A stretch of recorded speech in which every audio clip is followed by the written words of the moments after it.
Tällä videolla asennamme Velcofix 80 korvausilmaventtiilin vanhan naruventtiilin tilalle. Lähtövaiheessa tämän kodin seiniltä löytyvät muoviset narun avulla avattavat korvausilmaventtiilit. Niiden mekanismit ovat kuitenkin jumiutuneet ja venttiileihin kaivataan parempaa suodatusta pitämään ulkoa tulevat epäpuhtaudet poissa sisäilmasta. Muovisten naruventtiilien korvaamiseen tarkoitettu Velcofix 80 on helppo tapa parantaa ilmanvaihtoa. Narun sijaan venttiilin avausta ohjaa venttiilin sisällä oleva omavarainen termostaatti.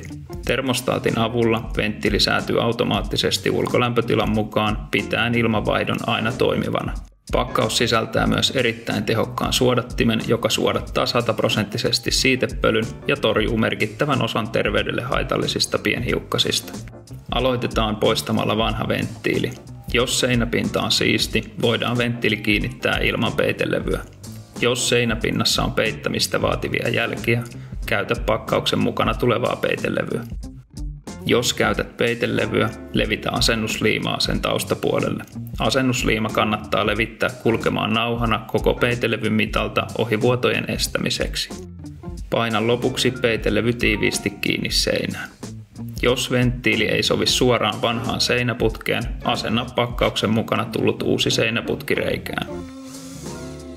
Aseta suodatinkehikon langat venttiilin takapuolella oleviin reikiin vastakkain. Tarvittaessa lankoja voidaan lyhentää seinän paksuuden mukaan. Käännä suodatin ja pujota se venttiililankojen päälle. Asenna venttiili putkeen, pyöräytä venttiilirunkoa putkessa niin, että venttiili tiivistyy hyvin paikoilleen. Säädä lopuksi venttiili mukana tulevan säätöohjeen mukaisesti jatkuvan ilmanvaihdon varmistamiseksi. Nyt voit nauttia toimivasta ilmanvaihdosta.